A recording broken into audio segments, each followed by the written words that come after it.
The brass hinges on my oldest leather suitcase snapped with a sound like a dry bone breaking, and the force spat my folded shirts right into the dirt. A thick cloud of copper-smelling dust rose over the porch steps, coating the back of my throat. "This ranch is ours now," Heather shouted, kicking the ruined bag further down the stairs. "You cannot keep frightening everyone just because you are too stubborn to admit you need help." I did not shout back. I am Calvin Mercer, 68 years old, and I spent 40 hard years pulling this cattle and horse breeding operation out of the rocky ground alongside my late wife. The deed and the trust bore my name, but I had learned the hard way that facts do not matter to someone performing for an audience. Instead of arguing, I looked at Ethan. My son stood leaning against the porch rail, and I waited for him to offer just one sentence of defense. He stared hard at the wooden floorboards, refusing to meet my eyes. The morning wind rattled the tin roof of the equipment shed nearby, and the silence coming from my boy hurt far worse than the screaming of his wife. Heather turned back into the hallway, grabbed the handle of my second bag, and dragged it out the front door. This one was heavy, battered, and reinforced with thick steel corners. She heaved it over the railing with a frustrated grunt.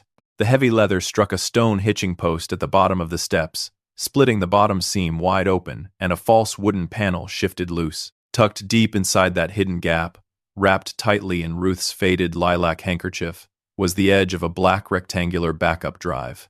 I recognized the metallic glint immediately, and my chest tightened.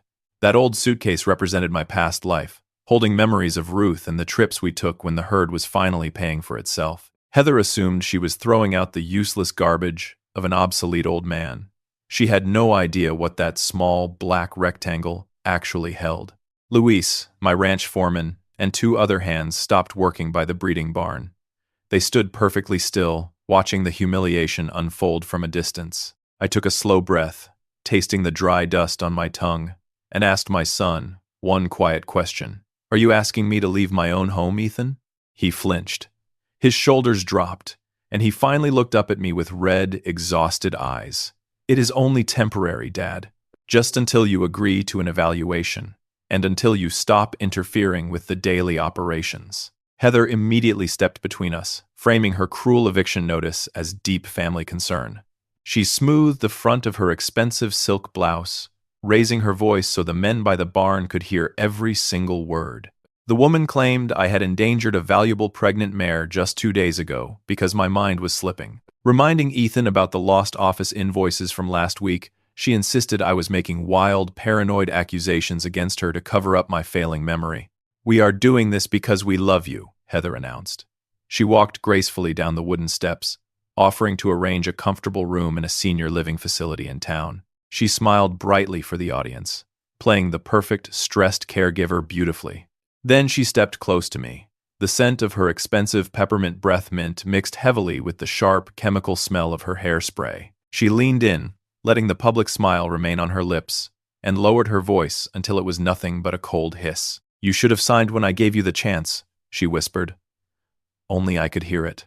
That sentence hit me like a physical blow. It was a threat, wrapped up in a mystery I did not fully understand yet, but it proved everything I had suspected. She was not afraid of my memory. She was afraid of my legal authority. I knelt in the dirt slowly, feeling the familiar ache in my knees, and reached into the split corner of the ruined bag. My calloused fingers brushed the soft cotton of Ruth's handkerchief. Beneath the fabric, the metal casing of the encrypted hard drive felt ice cold against my skin. I remembered installing our offline security system years ago, right after a bad theft of veterinary medicine almost bankrupted our spring season. Because rural internet service was notoriously unreliable, I built a local network instead. Cameras covered the breeding barn, the medicine room, the office, and the rear gates. Every month, I made offline backups onto these encrypted drives. After Ruth died, the office reminded me too much of her, and I had stopped reviewing the routine archives completely. But the drive in my hand held the backups from the exact months when my supposed mistakes suddenly began. Leaving my spilled shirts in the dirt, I gripped the hard drive, stood up straight, and walked right past my daughter-in-law. The gravel crunched under my boots as I headed toward the tack room next to the main barn. An old viewing monitor remained connected to the local recorder in there, sitting on a dusty desk, surrounded by leather bridles and wool saddle blankets. Heather followed right on my heels, her steps clicking sharply against the hard ground. Completely confident that her father-in-law was just stalling for time, Stepping into the dim room, I wiped a thick layer of dust off the screen and plugged the drive into the recorder port. "Before I go, let's watch something," I said. The screen flickered alive. A directory loaded, and I selected a time-stamped video file. The black and white night vision footage showed the heavy door of the secure medicine area. The timestamp on the bottom corner read 2 a.m. The door opened, and Heather walked into the frame, reaching directly for the locked medicine cabinet. I turned to look at her. The confident, mocking smile vanished from her face, completely. 3 weeks earlier, I reached into the left drawer of my heavy oak desk for the livestock purchase ledger, but my fingers brushed empty wood. The green spine had lived in that exact spot for 15 years, right next to the brass letter opener Ruth bought me in Denver. Ethan's wife walked into the office a moment later, carrying a cardboard filing box, and pulled the missing book right off the top. "You put it in here with the old feed receipts, Calvin," she said, offering a patient smile. "Ethan mentioned you were looking for it." My son stood in the doorway, nodding in agreement. I stared at the ledger, absolutely certain I had not moved it, but I kept my mouth shut and took the book. Arguing over a misplaced item seemed petty at the time, and I wanted to keep the peace for my boy's sake. 2 days later, the heavy iron gate by the rear pasture swung wide open against the morning wind, groaning loudly on its rusted hinges. A dozen head of cattle could have easily wandered onto the busy county road. Heather immediately told Ethan I had forgotten to drop the latch after my evening rounds. Luis, my foreman of 2 decades, caught me by the water troughs later that afternoon. He lowered his voice, glancing carefully over his shoulder before speaking. He told me he saw Heather walking near that same gate long after dark. "Are you sure?" I asked. Luis wiped his hands on his worn denim jeans. He hesitated, admitting a teenage ranch hand had also ridden through that section around sunset. The boy's presence gave the woman perfect, plausible deniability. Luis could not be absolutely certain, so we let the accusation die in the dust. The real campaign began over roasted chicken at the family dinner table. Heather poured herself a glass of iced tea and casually told a story about me repeating the same instructions to the farrier 3 times in one morning. Ethan offered a nervous, tight laugh. The woman across the table was not looking at me. Her eyes were fixed entirely on my son, studying his face, checking carefully to see if her narrative was finally taking root. "We just want you to be safe, Dad," she added softly. "Maybe we should schedule a medical evaluation, just for everyone's peace of mind." The silence in the dining room grew incredibly heavy. I should have paid attention to the trap being set right then, but I ignored the warning signs. Late that night, long after the house went dark, I sat alone at the kitchen counter. The ticking clock pressed into the quiet room like a physical weight. I pulled out Ruth's old recipe cards and a stack of recent ranch records, forcing myself to recite dates, medication, dosages, and breeding lineages. Every detail came back correctly. My procedural memory was perfectly fine. Yet, the insidious seed of doubt had already been planted. Grief and months of poor sleep had definitely made my physical steps slower, and a cold fear washed over me. What if my mind was actually slipping and I simply could not see it? That quiet terror kept me from fighting back when I should have. My son's wife brought her grand vision to the office the very next week. She unrolled a glossy, professionally printed map across my desk, presenting a detailed plan to sell the Eastern Ridge to a corporate developer. She wanted to use that cash to convert our remaining acreage into a luxury equestrian retreat. "This old cattle operation is terribly inefficient," she explained, tapping a manicured fingernail against the map. I looked at the thick, red line cutting right through our best grazing land. That access road would destroy the natural water flow, violating a promise I made to Ruth on her deathbed about preserving the open valley. I refused the proposal immediately and rolled the map back up. Ethan found me in the equipment shed an hour later, asking me to reconsider. He kicked at a loose piece of gravel, looking everywhere except at my face. "Heather finally has a plan that could make this place profitable in a modern way," my boy said. "If we do this, I could actually be a real partner, not just my father's hired son." The pain in his voice caught me completely off guard. I looked at the dark circles under his eyes and saw exactly what the ambitious woman had done. She was using my son's lifelong insecurity as leverage to get my land. She did not just want to build a resort. She wanted to convert our family legacy into her own legal control and social status. I needed space to think, so I walked back to the empty ranch office after the sun went down. The room smelled like old paper, saddle soap, and stale coffee. A single sheet of paper sat waiting on the output tray of our shared laser printer. I picked it up, expecting a feed invoice. Instead, the bold letters at the top made my stomach drop. It was a formal draft letter, stating that I voluntarily agreed to surrender day-to-day control of the ranch. My eyes scanned down the page, taking in the legal phrasing about declining health and family transition. At the very bottom, my signature line was already neatly filled in. I left that unsigned paper on the printer tray, walked out of the office, and locked the door behind me. Sleep did not come easily that night. When my cell phone vibrated against the nightstand at 4 in the morning, my chest seized before I even answered it. "Boss, you need to get down to the breeding barn." Luis sounded completely out of breath, and the sheer panic in his usually steady voice told me everything I needed to know. "It is Willow. She cannot stand." I pulled my heavy work boots on over bare feet and ran through the freezing Wyoming darkness. The smell of fresh hay and sharp animal fear hit me the moment I pulled the heavy barn doors open. Willow, our most valuable pregnant mare, stood swaying in the center of her large stall. Her dark coat was slick with cold sweat, and her breathing sounded incredibly shallow and ragged. I did not waste time guessing what was wrong. I pulled my phone back out and immediately dialed Dr. Naomi Price, telling our equine veterinarian we had a critical, life-threatening emergency. Before Naomi even arrived, the barn doors swung open a second time. Ethan hurried inside, looking rumpled and terrified, but it was his wife who caught my immediate attention. Heather was fully dressed in crisp denim, her hair perfectly brushed, and she wore a light jacket that smelled strongly of expensive, floral perfume. Not a single trace of sleep touched her face. "Calvin, what did you do?" she demanded, pitching her voice loud enough for Luis and a young, stable hand to hear clearly. "Did you confuse the medication bottles again?" "I told Ethan you were getting the labels mixed up in the locked cabinet."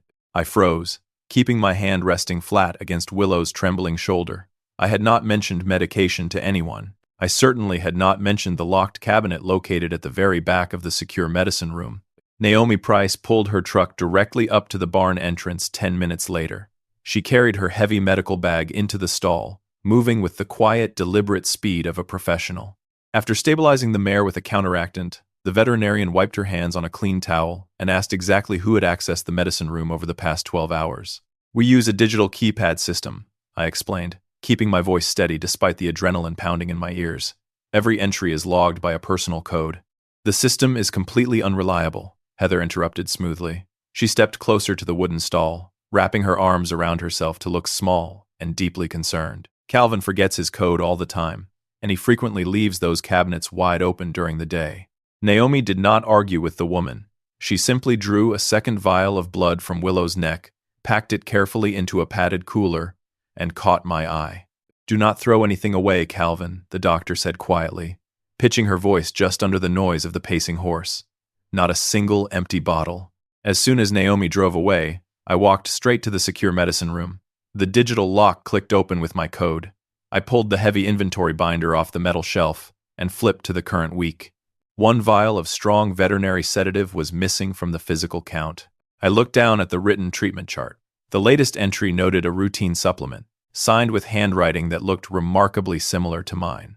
My stomach turned completely cold when I looked at the date. The entry was written using only numbers. I never used that specific format. Ruth always wrote the month out as a full word, and I had copied her habit for 40 years. Whoever forged that entry did not know my wife. "Dad, you have to stop this." Ethan stood in the doorway of the medicine room, his face pale and thoroughly exhausted. "Intention does not matter anymore if you are becoming unsafe. You could have killed her." I turned around, holding the binder flat against my chest. "Did you actually see me administer anything to that animal, Ethan?" My son looked down at his dusty boots, shaking his head slowly. "No, but who else would do it? Waiting around for absolute proof could get someone killed," Heather said, stepping up right behind her husband. She placed a gentle, supportive hand on Ethan's shoulder. "Give Ethan your master keys, Calvin, just until we figure this out." I closed the binder and placed it back on the shelf. The cold realization finally settled deep into my bones. This was not a misunderstanding. This was a deliberate frame job.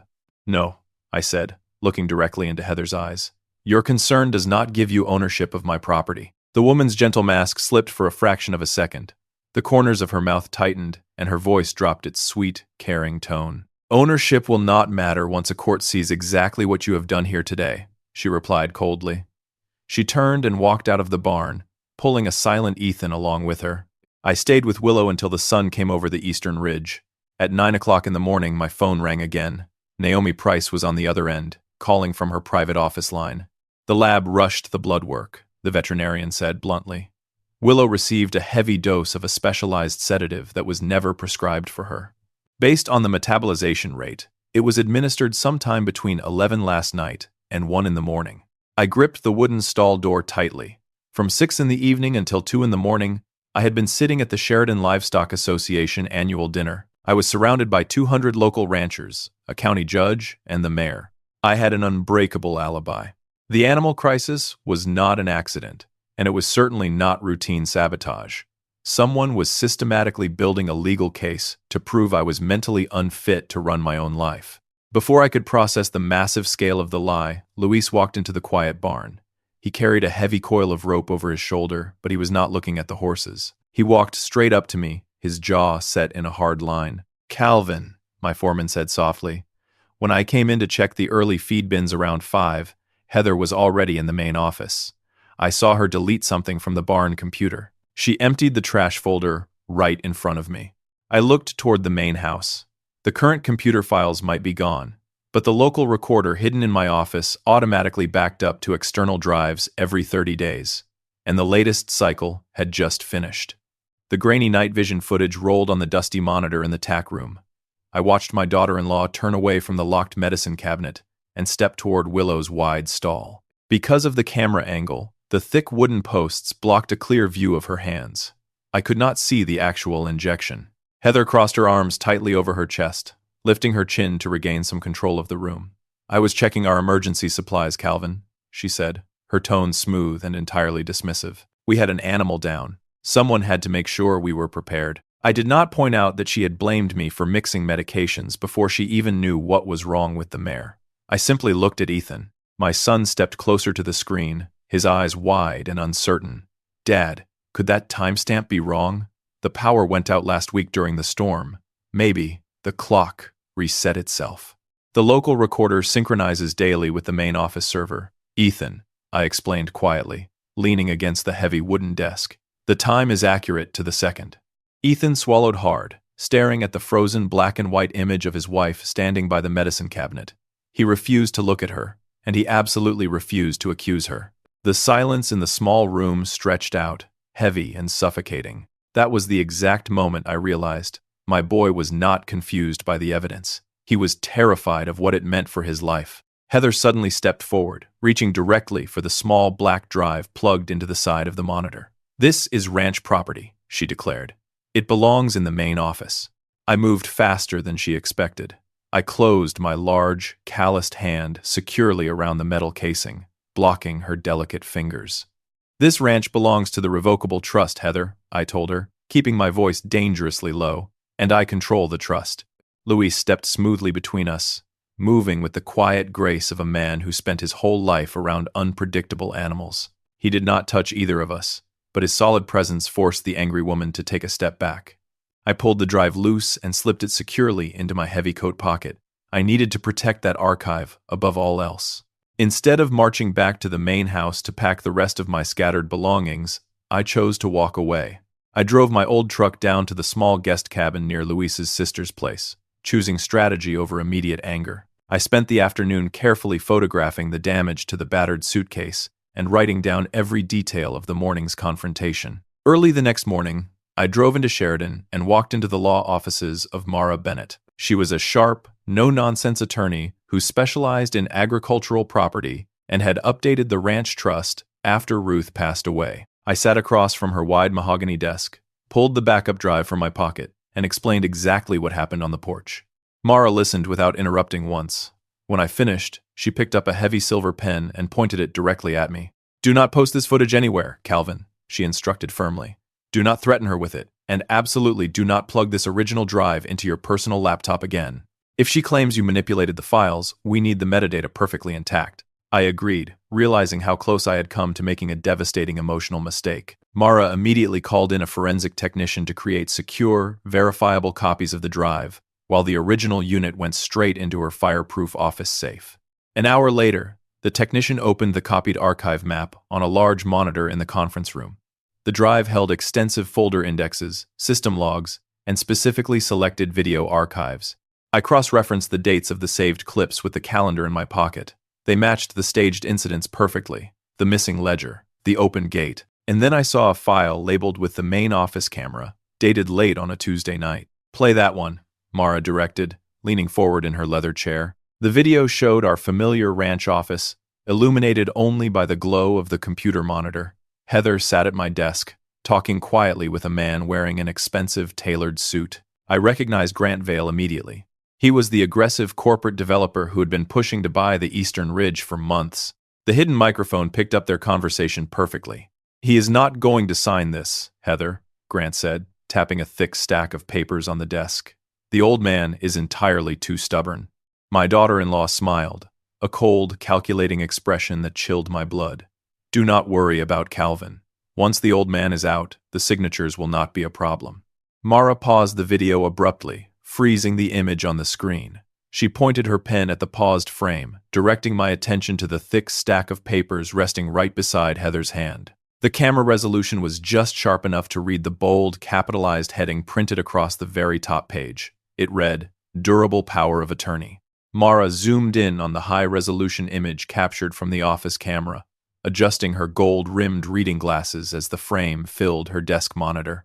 The bold lettering for a durable power of attorney stood out clearly, and right beneath my typed name sat an official notary stamp. My attorney tapped her keyboard with clinical precision, searching through every file associated with the Mercer Ridge Revocable Trust. She cross-referenced the state database, quickly confirming that no such power of attorney had ever been executed or registered through her office. "That notary seal is identical to the stamp on our old tractor lease from 3 years ago," I said, pointing at a faint mark on the screen.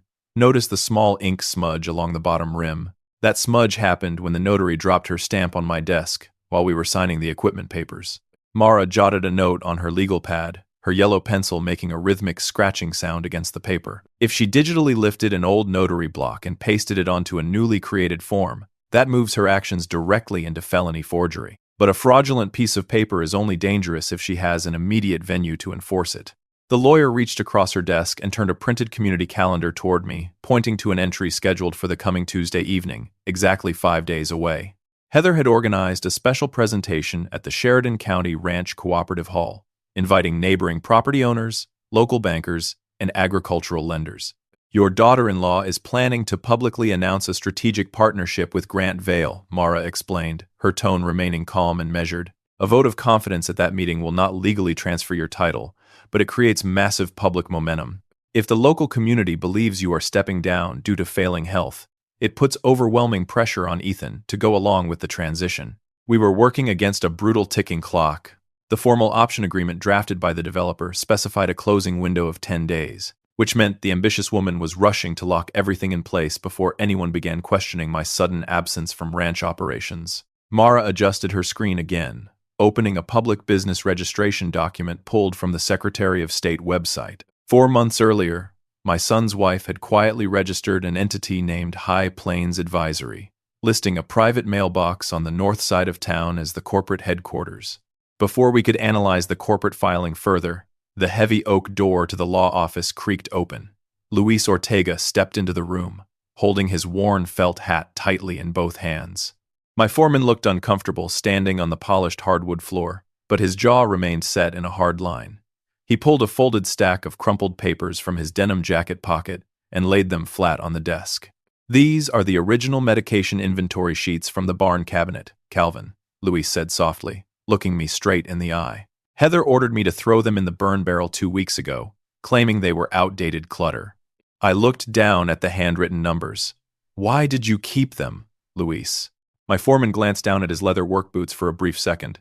"My teenage daughter has severe asthma, boss, and she relies entirely on the health insurance provided by this ranch. When Heather started hinting that older hands would be let go under new management, I got scared. I stayed silent longer than I should have, but I could not bring myself to destroy those records." I reached across the desk and placed my hand on his arm, reassuring my longtime friend that his job and his family were completely safe. Mara scanned the inventory sheets into her computer, adding the physical evidence to our secure digital folder. While the scanner hummed softly in the corner, I pulled out a copy of a recent ranch expense sheet that I had downloaded earlier. One specific line item from the previous month caught my attention, listed under General Maintenance as outside consulting services. The invoice number on that ledger entry matched the exact document number visible on the desk in the office recording. The ranch had not paid that fee directly, but bank tracing records obtained through Mara's preliminary inquiry showed where the real money was flowing. Grantvale's development company had wired a payment of $250,000 directly into the bank account of High Plains Advisory. The massive transaction was officially classified as a consulting fee, but it served as an advance payment tied directly to delivering a signed property option. She spent almost every single dollar, Mara stated, reviewing the preliminary banking report provided by her financial investigator.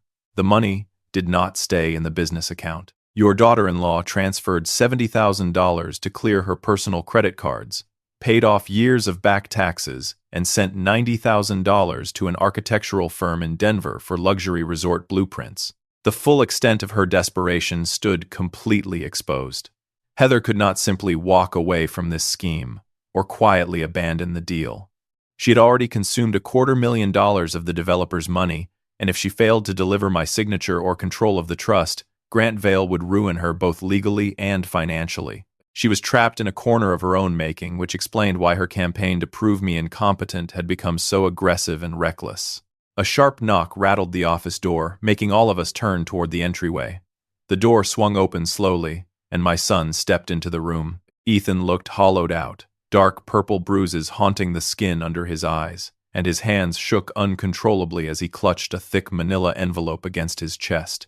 My son looked at Luis, then at Mara, before forcing his eyes to meet mine. The young man took 3 heavy steps forward, setting the bulky envelope right on the center of the desk beside the forged document photos. "There is something I signed," Ethan whispered, his voice cracking with intense shame. "I need to know what she turned it into." Ethan's trembling hands fumbled with the metal clasp on the thick manila envelope, and he finally slid a single sheet of crisp white paper across the mahogany desk. I did not reach for it immediately. Mara picked the document up by the corner, her eyes scanning the text quickly before she laid it flat so I could read the paragraphs myself. The heading was simple, but the words carried a physical weight that pressed heavily against my chest. My son had signed a formal legal statement declaring that my recent conduct presented an active safety concern to the ranch staff and our livestock. The final sentence recommended transferring temporary management authority to him until a judge could order a mandatory medical evaluation. It was an incredibly damaging piece of paper, yet it was not a property transfer. He had not given his wife the ranch. He had only given her the exact weapon she needed to take it. I looked up from the page and met Ethan's bloodshot eyes. "Why did you never speak to me directly about any of this?" I asked, keeping my voice entirely steady. My son slumped into the heavy leather chair beside me, burying his face in his hands. A long, agonizing breath escaped his lungs. Every conversation I had with Heather ended with the exact same ultimatum: Dad. I either supported her vision for our future, or I admitted I was always going to be nothing but Calvin's little boy. He looked up, his face twisted in deep misery. "She made it sound like a temporary measure to get you some help." I leaned back in my seat, feeling the deep ache settling into my shoulders. The boy had chosen the quiet comfort of his marriage over the truth. "Fear explains betrayal, Ethan," I told him quietly, "but it does not excuse it." Swallowing hard, my son tried to explain exactly what his wife had shown him over the past month. He listed the unlatched pasture gate, the missing ledger book from my office drawer, the repeated stories at the dinner table, and finally, the terrible incident with Willow. Heather had presented each event as a completely independent tragedy, building a flawless narrative that made my supposed mental decline look absolutely undeniable. Taken one by one, the mistakes could be easily dismissed, but piled together, they convinced a frightened son that his father was genuinely losing his mind. The sheer accumulation of her lies had effectively paralyzed him. Mara steepled her fingers together and asked Ethan if Heather had used his office login to print that specific safety statement. Ethan nodded, reaching down to pull a silver laptop out of his weathered leather messenger bag. "She used my account for that paper, but I know she maintains a hidden administrative profile on my personal computer. I brought it with me." He slid the machine across the desk and wrote a complex password on a yellow sticky note. "You have my full consent to search every single folder on that hard drive." The forensic technician sitting in the corner of the room immediately took the laptop, plugged a specialized data cable into the side port, and began running a deep recovery program. For 20 tense minutes, the only sound in the office was the rapid, rhythmic clicking of the keyboard. Then the technician paused, bringing up a hidden directory of recovered print spool records directly linked to Heather's private user account. The large wall monitor displayed a list of document names that had been routed to the ranch office printer. The forged durable power of attorney was sitting right at the very top of the queue, created exactly 2 days before the cooperative meeting notice went out. Right beneath that file sat a draft of a permanent incapacity affidavit. "Look at the source file for the signature block," the technician said, opening a secondary side window on the screen. I leaned closer to the monitor, my jaw tightening. Heather had scanned the final page of our old tractor lease, digitally cropped the notary seal and my signature, and pasted the entire image block onto her fraudulent real estate papers. The small ink smudge I recognized earlier was perfectly visible in the original scanned file. My son's wife had built her entire corporate land deal on a crude digital shortcut. Ethan stared at the screen, all the remaining color draining from his face as the sheer scale of his wife's criminal intent finally became undeniable. He realized she had actively planned to use his signature to lock me away, making him the public face of her fraud, while she quietly sold the Eastern Ridge to Grantvale. "Dad!" Ethan whispered, his voice breaking completely in the quiet room. Tears spilled over his lower eyelids and tracked slowly through the dust on his cheeks. "I am so sorry. Please forgive me." I wanted to reach out and pull my boy into a hug, just the way I did when he was a child, but I kept my hands folded tightly on my lap. The wound she inflicted on our family was simply too deep for a quick emotional bandage. Protecting him now meant holding him fully accountable for his silence. "I cannot give you immediate forgiveness, Ethan," I said, my throat feeling tight and dry. "You can begin earning it by telling the true story publicly at the cooperative meeting on Tuesday, and you must accept whatever consequences follow." My son wiped his face with the back of his denim sleeve and nodded without a single moment of hesitation. He agreed to stand beside me and speak the truth. Before Ethan could stand up to leave Mara's office, my cell phone vibrated violently against the wooden desk. The caller identification displayed the main dispatch number for the Sheridan County Police Department. I answered the call, and a stern deputy informed me that Heather had just filed a formal theft report. She told the authorities I had stolen a valuable piece of ranch equipment, and she officially accused me of threatening her life with heavily fabricated video recordings. 2 uniformed county deputies walked into Mara's law office less than 20 minutes after that phone call. They brought the smell of wet wool and stale coffee into the room. The heavy leather chairs creaked loudly in the quiet space as they took their seats. They did not reach for handcuffs, but the tension in the air felt thick enough to choke on. I kept my calloused hands folded firmly on my lap and calmly explained my complete ownership of the surveillance system and the backup drive. I did not raise my voice, and I did not act like an angry victim. Mara slid a thick blue folder across her mahogany desk. She provided the officers with certified copies of the trust documents proving my legal authority, along with a time-stamped receipt from the forensic technician. That small slip of paper proved the original archive was already secured in a legal vault long before my son's wife ever dialed emergency services. The deputies took notes, nodded politely, and left without making an arrest. However, the official complaint created a dangerous delay and a dark cloud of uncertainty over our legal timeline. My phone vibrated violently against the wood desk the moment the office door clicked shut. Louise had forwarded a mass message sent out to the entire ranch staff. Heather had just issued a public statement to our crew. The text did not mention the police or the missing drive. Instead, she claimed I was experiencing a severe mental crisis and insisted that she and Ethan were stepping in to protect me from myself. She avoided obvious defamation while perfectly shaping the community perception to fit her narrative of the tragic, failing patriarch. Mara read the message over my shoulder and sighed heavily. "We need to counter this immediately, Calvin. Grab your coat." We drove straight through the freezing rain to an independent clinical psychologist on the other side of Sheridan. I spent 2 agonizing hours sitting in a sterile, white examination room that smelled sharply of rubbing alcohol, voluntarily completing a full cognitive evaluation. The doctor asked me to count backward, identify simple household objects, and draw the face of a clock on a blank sheet of paper. The process was deeply humiliating, bringing a hot flush of shame to the back of my neck, but it successfully established my legal competence. The clinician noted obvious signs of recent grief and severe emotional stress, but absolutely no evidence of incapacity. By the time we returned to the law office, The afternoon sky had turned completely black. Ethan was waiting for us in the lobby, gripping his phone so tightly his knuckles were stark white. He showed me a forwarded email thread he had pulled from the recovered laptop. Grant Vale had sent a harsh, demanding warning directly to Heather. The developer told her he would postpone his appearance at the cooperative presentation unless she could produce valid, signed, legal authority immediately. Heather had fired back a frantic reply, threatening to publicly expose his $250,000 advance payment if he backed out now. Their secret, profitable alliance was finally fracturing under the mounting pressure. That brief moment of satisfaction died quickly. Mara's office phone rang, and a brief conversation with the security company revealed a massive problem. The current local recorder, located in the barn tack room, had been wiped completely clean by a remote command. Every single file was gone. Heather's defense attorney had already contacted Mara, aggressively arguing that the offline backup drive in our possession could have been selectively edited or entirely fabricated.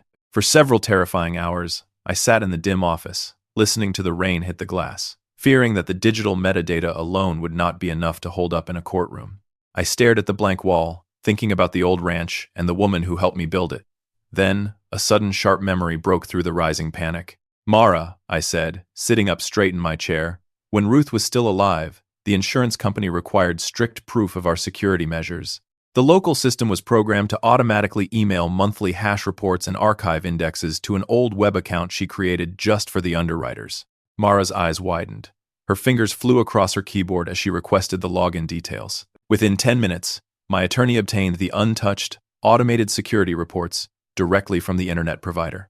She cross-referenced the data packets on her large monitor, and every single digital fingerprint matched the video files recovered from my old battered suitcase. The backup archive could now be fully authenticated beyond any reasonable doubt. Even better, my daughter-in-law's desperate attempt to erase the current tackroom recorder actually strengthened our case. The untouched off-site archive proved exactly what had existed before she executed the deletion command, adding a massive layer of proof to the evidence tampering charges. Armed with the undeniable trust documents, the forged paperwork logs, my clean competence evaluation, and the exposed payment trail, Mara marched straight to the county courthouse. By late afternoon, the judge signed an emergency temporary restraining order. The mandate strictly blocked any property transaction and legally prohibited the destruction of any further ranch records. I stood on the courthouse steps, letting the cold air clear my lungs. The ranch was finally safe from the immediate land sale. Mara walked out of the heavy glass doors and handed me a copy of the judge's order. She did not look victorious. Her expression remained tight and deeply concerned. "The court order protects your land, Calvin," my attorney said quietly, pulling her coat collar tight against the chilling wind, "but it will not expose her to the community." I looked down at the stamped legal paper in my hands. The local ranch cooperative meeting was still scheduled to take place the very next morning. Heather had not canceled the reservation, and according to Ethan, she fully planned to attend the gathering and deliver her presentation as if absolutely nothing had changed. She still believed she owned the narrative, and she was going to use my friends and neighbors to bury me. I folded the paper carefully and slid it into my breast pocket. The metal backup drive rested right next to it, heavy and cold. "Then I suppose we will watch her present," I replied. The Sheridan County Ranch Cooperative Hall smelled strongly of old floor wax, damp wool coats, and cheap roasted coffee. By 9 o'clock in the morning, every metal folding chair in the room was occupied. Local cattle owners, agricultural lenders, and neighboring ranch hands had gathered out of the freezing rain to hear the future of our valley. Heather stood right at the front podium, dressed in a sharp, tailored blazer and expensive leather boots. She looked absolutely radiant, completely certain that my deep personal shame would keep me hidden away at the guest cabin. A loud microphone feedback whine cut through the crowded room, and my son's wife tapped the wooden stand to get everyone's attention. She launched into a highly polished, corporate-sounding speech about sustainability, modernizing local agriculture, and fiercely protecting the Mercer family legacy. Her voice echoed off the wood-paneled walls, carrying a perfectly practiced tone of gentle sorrow as she carefully implied, I had recently stepped away from my duties due to declining health. My son did not sit anywhere near the podium. Ethan occupied a chair in the far back row, staring down at his empty hands while his wife sold our heritage to a commercial developer. I pushed the heavy double doors open just as Grant Vale stepped up to the front to shake her hand. I walked down the center aisle, feeling the immediate weight of 100 pairs of eyes turning my way. Mara walked firmly on my left, while Luis and Dr. Naomi Price flanked my right side. We moved silently, letting the sound of our wet boots on the hardwood floor announce our arrival, and we stopped right in the middle of the room. Heather froze mid-sentence. That confident, bright smile faltered for a fraction of a second before the woman recovered, gripping the edges of the wooden podium so tightly her knuckles turned white. As you all know, Heather continued smoothly, raising her volume to cover the sudden, confused murmurs rippling through the crowd. This strategic partnership has the unanimous support of the entire Mercer family. I looked past her, fixing my gaze entirely on the back row. Is that true, Ethan? My boy stood up slowly, pushing his metal chair back with a loud scrape that echoed in the quiet hall. He looked at the polished woman he had married, took a deep, shuddering breath, and shook his head. No, Ethan said clearly. It is not. Mara stepped forward, pulling the signed judge's mandate from her leather briefcase. The attorney did not raise her voice, but her courtroom projection carried effortlessly across the silent room. She announced that the Mercer Ridge property could not be transferred under any circumstances, and the power of attorney presented to the developer was legally disputed and officially restrained. She deliberately avoided mentioning the pending criminal charges in front of the community, sticking strictly to the civil injunction. Heather let out a soft, patronizing sigh. This is just a tragic misunderstanding, she told the room, placing a delicate hand over her heart. Calvin is very confused right now, and we are simply trying to handle his health crisis privately. I stepped up to the secondary projector cart sitting in the middle aisle, holding the authenticated backup drive in my hand. Then let's watch something, I said. I plugged the metal drive into the laptop, and Mara immediately handed a printed authentication report to the cooperative president sitting in the front row. The white projector screen flickered, throwing stark, black and white footage across the wall. The first clip showed the heavy medicine room door opening at 2 a.m, revealing Heather reaching for the locked cabinet. Dr. Price confirmed a deliberate sedative overdose matching that exact hour, I stated calmly to the shocked room. I clicked to the next file without waiting for an argument. The video showed my private desk, illuminated only by a glowing computer monitor, with Grant Vale sitting directly across from my daughter-in-law. The hidden microphone audio crackled slightly, but her recorded voice came through perfectly loud and clear, promising the developer that signatures would not be a problem once the old man was out of the way. The state examiner confirmed Calvin's signature on the power of attorney was digitally forged using a copied notary seal, Mara added, providing the second corroborating fact. I played the final clip, revealing Heather standing near the barn computers early in the morning. Luis Ortega witnessed the deletion of our medication logs immediately following that recording, I said, looking over at my foreman. Luis simply crossed his arms and nodded firmly in agreement. The entire hall sat dead silent. Not a single person shifted in their metal chair. Heather looked at Ethan, silently begging him to step in and fix the massive disaster. But my son finally stepped completely out of her shadow. I signed a paper suggesting my father needed a temporary medical evaluation because I believed the lies she told me, Ethan announced to the crowd, his voice shaking with shame but refusing to stop. I was a coward, but I never authorized a ranch sale, and I never saw my father sign a power of attorney. The young woman standing at the podium realized her absolute control was gone. Her protective shield had just evaporated in front of the entire county. "Those videos are fabricated," Heather shouted, dropping the polite caregiver routine entirely. Her face flushed a deep, angry red. "He is manipulating old files to ruin me." "The metadata has been independently verified through off-site security logs," Mara countered smoothly, holding up the internet provider receipts. "The footage is completely unedited." The cornered woman glared at Ethan, her eyes full of venom, and spat out a bitter, desperate defense. "I was only doing what Ethan was entirely too weak to do himself. That outdated ranch would have died under your stubborn control, Calvin." That angry, partial admission echoed loudly across the room, exposing her true financial motive and her utter contempt for our family. Grant Vale did not wait to hear another word. The developer grabbed his expensive leather briefcase, turned his back on his ruined business partner, and practically ran out the side exit to call his corporate attorney. Nobody else moved to help her. The local ranchers, the bankers, and the people whose social approval she had spent months cultivating all physically stepped back, putting distance between themselves and the exposed fraud. Heather gathered her purse with shaking hands, abandoning her glossy presentation notes on the wooden stand. The exposed woman marched quickly down the center aisle, keeping her eyes fixed firmly on the floor, desperate to escape the heavy, judgmental silence. Pushing the heavy glass doors open, My daughter-in-law stepped out onto the wet concrete porch. A man in a plain gray suit was waiting right beside the exit, holding a laminated piece of paper in his hand. "Heather Mercer," the financial investigator said, blocking her path to the parking lot. "I have a warrant connected to financial fraud and the destruction of business records, and I need you to surrender your phone right now." The weeks following the cooperative meeting moved with exhausting bureaucratic slowness. The financial investigators descended on my daughter-in-law like a sudden winter storm. Law enforcement officials pulled digital communications directly from her seized cell phone, uncovering dozens of urgent text messages exchanged between the ambitious woman and Grant Vale.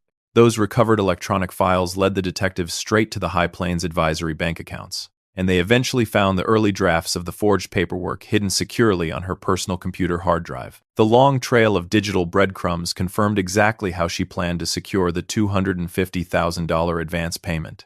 Grant Vale did not wait around to be arrested. Facing massive civil exposure and a potential loss of his commercial development license, the corporate builder immediately turned over his copy of the real estate option agreement. He provided a thick stack of printed emails to the investigators, loudly claiming to the district attorney that Heather had explicitly promised him valid legal authority to execute the land deal. The wealthy developer tried desperately to wash his hands of the criminal forgery, but his eager cooperation did not make him innocent of the underlying conspiracy. I sat in Mara Bennett's office on a cold Tuesday morning, listening to my attorney explain the final, bitter irony of the entire fraudulent scheme. She pulled a heavy binder from her metal filing cabinet and opened it to a highlighted page of the Mercer Ridge Trust documents. "Ruth anticipated someone trying to pull a stunt exactly like this," Mara said softly, running a polished fingernail along the dense legal text. "She insisted on adding a specific independent fiduciary clause when we drafted the final version of the trust. If a successor trustee attempts to sell the primary property within 2 years of your declared incapacity, the law requires an absolute third-party financial review of the transaction." I stared at the thick white paper, the text blurring for just a second as my eyes stung. I had to grip the edge of the mahogany desk to steady myself. My late wife had protected our family land from beyond the grave. Heather's forged power of attorney would never have survived that mandatory secondary review process. The woman had destroyed her marriage and her entire public reputation, chasing a legal shortcut that was fundamentally impossible from the very beginning. The formal criminal charges came down 3 days later. The county prosecutor indicted Heather on multiple felony counts, and the presiding judge set strict conditions for her pre-trial release. The court order completely barred her from stepping foot anywhere near Mercer Ridge, and it explicitly prohibited any contact with my ranch employees or me.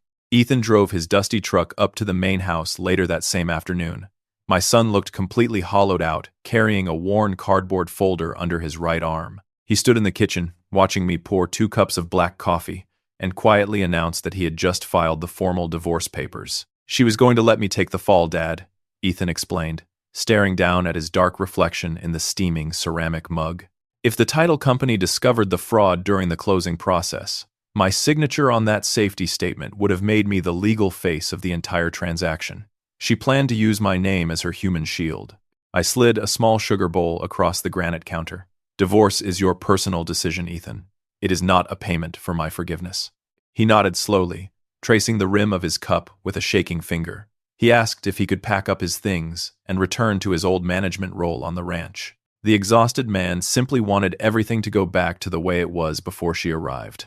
I took a slow sip of my coffee, feeling the heat burn the back of my throat. No, you cannot step back into management," I told him firmly. "But I will offer you a spot on the South fencing crew. You will work for an hourly wage, and you will report directly to Luis Ortega every single morning." My son looked up, his eyes widening in shock, but he did not argue the point. He swallowed his pride, accepted the strict boundary, and walked out the back door to find the foreman. Earning back my trust required genuine, daily accountability, not an instant return to unearned authority. That evening, I carried my ruined leather suitcase into the small ranch workshop. I wanted to see if I could repair the torn bottom seam with some heavy canvas thread. As I pulled the damaged silk lining away from the stiff outer shell, a small piece of folded stationery fluttered out and landed gently on the wooden workbench. I recognized the pale blue paper immediately. I unfolded the note, and Ruth's neat, looping handwriting stared right back at me. She must have tucked it into the hidden compartment years ago, placing it right next to the original backup drive. "Back up what matters," the short note read. "Machines fail. People do too. I traced the faded blue ink with my rough thumb, letting the quiet truth of her words settle into the empty room. My wife understood that human weakness was just as predictable as a broken computer server, and she wanted me to be prepared for both outcomes. A full year passed without a single word from my former daughter-in-law. Winter had returned to the Long Valley, covering the pastures in a thick blanket of heavy white snow. Then, Mara called me on a quiet Thursday evening. "The prosecutor just contacted my office," the attorney announced, her tone extremely cautious. "Heather is exhausted, and she is willing to accept a formal plea agreement for the felony fraud and forgery charges. However, her defense lawyer is demanding one specific condition before she signs the final papers." I watched the snow falling past the living room window, gripping the telephone tightly against my ear. "What does she want?" "She will only take the deal if you personally agree to speak at her sentencing hearing," Mara replied. "She wants you standing in that courtroom, Calvin." The line went completely silent. I knew exactly what that ambitious woman was attempting to do. She hoped my inherent reluctance to publicly destroy a family member would soften the judge's final decision. I had to choose whether I would ask the court for quiet mercy or demand the absolute, crushing weight of full punishment. I sat across from Mara Bennett 2 weeks before the scheduled hearing, staring at a blank, yellow legal pad resting on her mahogany desk. My attorney poured 2 cups of black coffee and instructed me to focus entirely on describing the actual harm caused to our family, rather than demanding a specific number of years in a cell. Gripping my heavy silver pen, I wrote carefully about Willow's suffering in her dark stall, the intense fear my workers felt when threatened into silence, the brutal attack on my mental competence, and my own son's tragic complicity.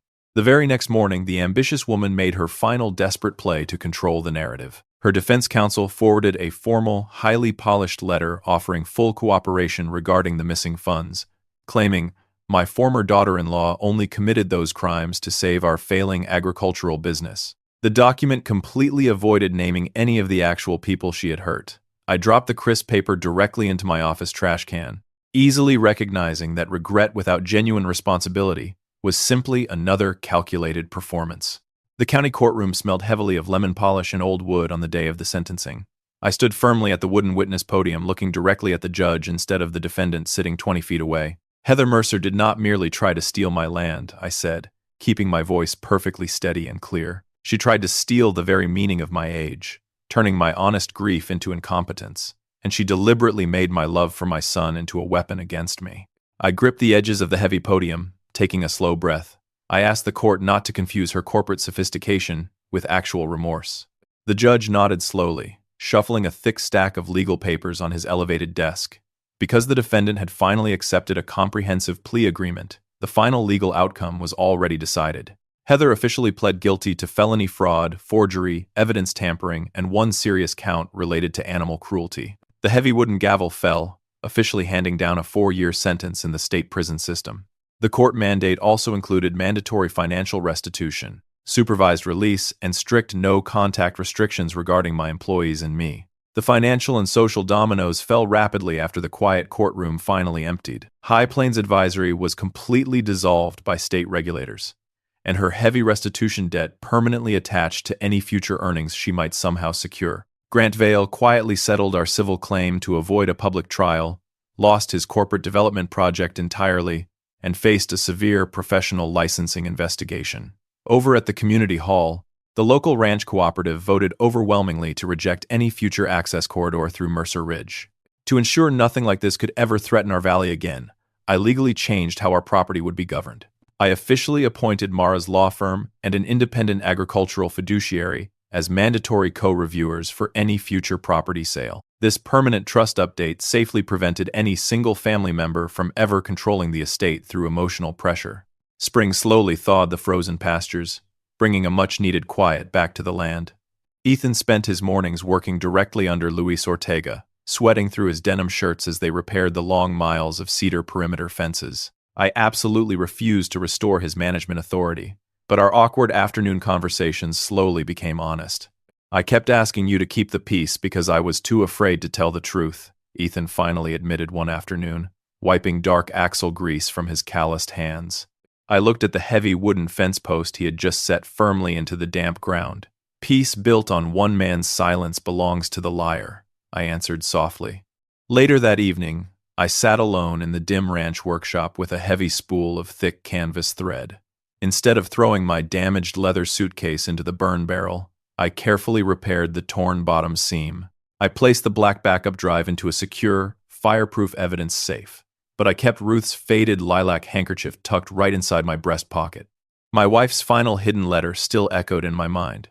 She had written that machines fail, and people do too, leaving me a quiet warning to back up what truly mattered. I walked out to the edge of the grazing pasture just as the bright sun dipped behind the western ridge.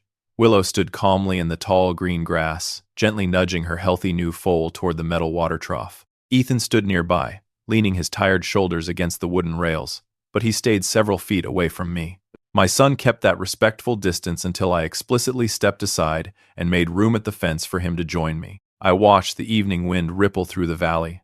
Thinking about the morning those leather bags hit the dirt, Heather shouted that the ranch was hers. She was completely wrong about the land, but for a short while she had truly owned the story because everyone else was simply too afraid to challenge it. The exact moment the absolute truth was played on that screen, her temporary ownership permanently ended. You have just listened to Calvin's story, and as the dust settles on the Mercer Ranch, you might find yourself sitting in the quiet, thinking about the heavy suitcases in your own life. We often believe that keeping the peace in our families requires us to swallow our pride, to bite our tongues, and to absorb the disrespect of the people our children bring into our homes. You tell yourself that taking the blow is the noble thing to do, the ultimate parental sacrifice required just to keep the holiday dinner table full and your family intact. But this story pulls back the curtain on a very hard, undeniable truth about family dynamics. Peace built on your silence does not belong to you, because it belongs entirely to the person who is exploiting your quiet endurance. When you are dealing with someone who uses manufactured confusion as a daily tool, your natural instinct to forgive quickly becomes a weapon they use against you. They will quietly move the ledger, leave the gate unlatched, and subtly rewrite history until you begin to question your own reflection in the mirror. The clear, practical lesson here is not about setting up hidden cameras or hoarding encrypted hard drives in battered luggage. It is about learning to fiercely trust your own mind. When someone repeatedly tries to convince you that your memory is failing, or that your rightful boundaries are actually signs of unprovoked aggression, you must recognize that behavior as a calculated tactic of financial and emotional control. You have lived a long, full life, and you know exactly what you have built with your own two hands. Do not ever let someone younger, louder, or more aggressive convince you that your advancing age equates to incompetence. The absolute hardest lesson of all involves the children you raised and love so deeply. Watching your adult son or daughter enable a cruel spouse is an agonizing kind of heartbreak. You naturally want to protect your child, shielding them from the devastating reality of their own bad choices. But true parental love does not mean protecting a grown adult from the natural consequences of their own cowardice. When you continuously sweep a daughter-in-law's cruelty or a son-in-law's disrespect under the rug, you are not saving their marriage. You are only financing the destruction of your own dignity. Holding your adult children accountable, forcing them to stand up and speak the absolute truth in the harsh light of day, is sometimes the only way to help them regain their own lost spine. It hurts deeply to establish that firm boundary, and yet, genuine respect simply cannot grow in soil poisoned by fear and avoidance. You have the absolute right to feel safe, respected, and completely sovereign in the home you spent decades building. True family loyalty never demands that you surrender your grasp on reality. Now, take a moment to look at your own life and the boundaries you have had to navigate over the years. Have you ever found yourself keeping a painful silence just to protect a grown child's fragile relationship, only to realize that your loving endurance was actively being used against you?